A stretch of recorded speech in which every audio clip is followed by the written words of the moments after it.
Minnesota Vikings are back at TCO Performance Center Bar and Grill, kicking off OTAs, organized team activities. Now, obviously, no contact, but 7-on-7, 4-on-4, 9-on-9, 11-on-11, all of the drills, and also the first time that the rookies have been on the field with the veterans. So it's a very exciting time of year. So we want to run through a couple things. We got takeaways. So also, one of the things I love about the British is that they call like carry out or delivery takeaway. So it's like we're getting takeaway pizza.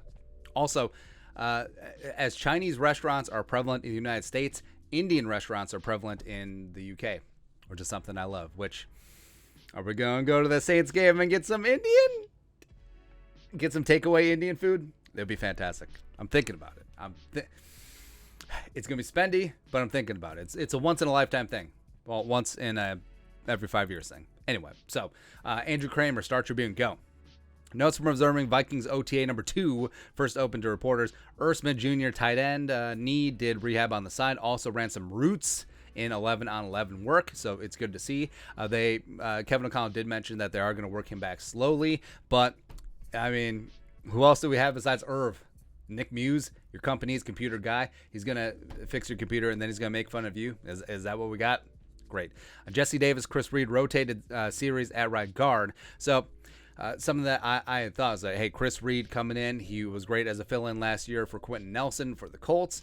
Pride of Mankato State University Community College.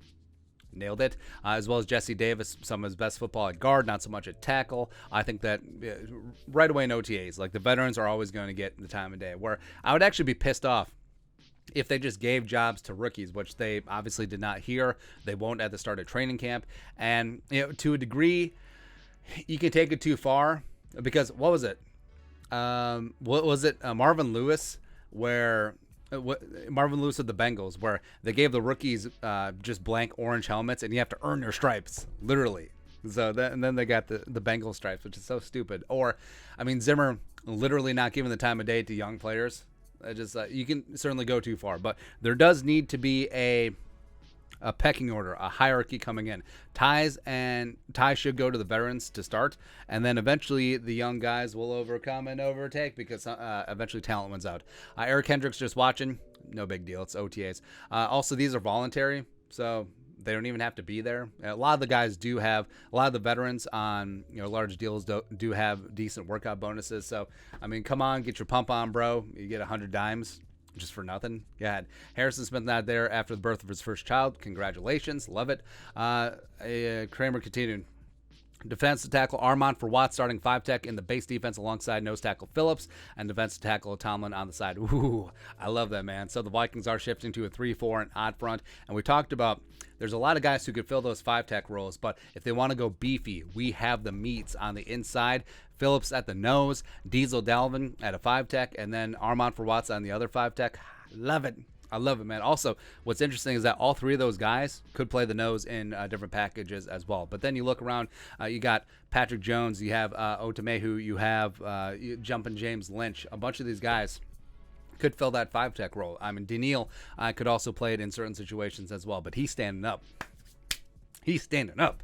KJ remains wide receiver 3, but BC Johnson mixed in return from torn ACL, which is super interesting in terms of, veterans, yes, but BC was not drafted by the previous regime. He was not coached by the previous regime. But the fact that they're putting him in on the pecking order so quickly, up at 4, ahead of ISM, ahead of Jalen Naylor, ahead of Chisena, ahead of Prohl, etc., that is interesting. And also, it's fascinating that KJ wasn't just handed the full-on wide receiver 3 job. Bynum Metellus at safety with Smith out, rookies with backups. So, no Lewis Seen.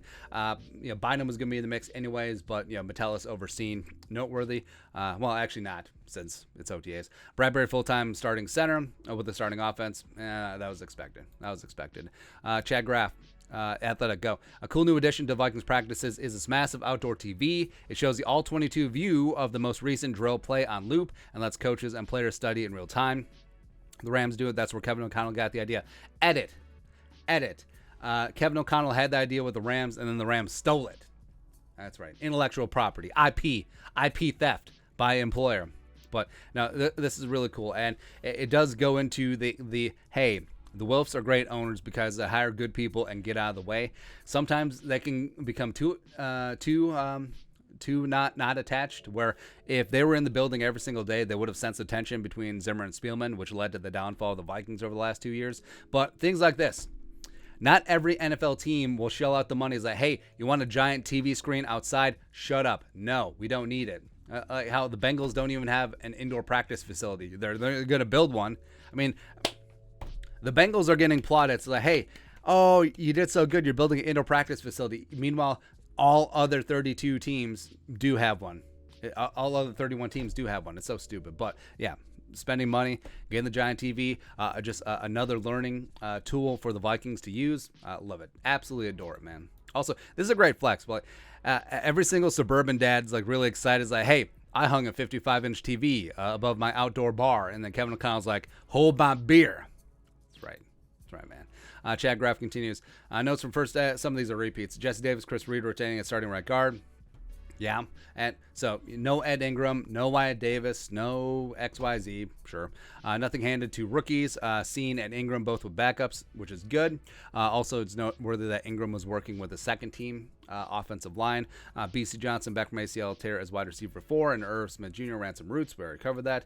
Then Daniil Hunter also spoke to the media jackals, and he said that he's healthy and could have returned last season if the Vikings had made the playoffs, which, you know, would have been certainly interesting, where the Vikings still had the second most sacks in the league last year at 51, even without Daniil for the bulk of it.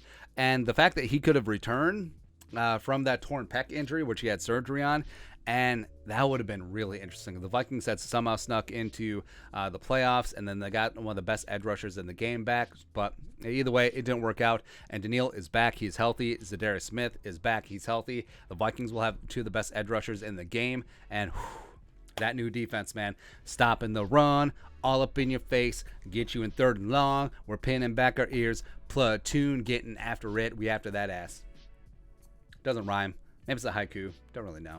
Anyways, that's it. That's our takeaways from the Vikings OTA. Let us know your thoughts and our thoughts in the comment section below. Subscribe for daily Vikings takes. Want to support the work? Put a little something in that picture makes me laugh.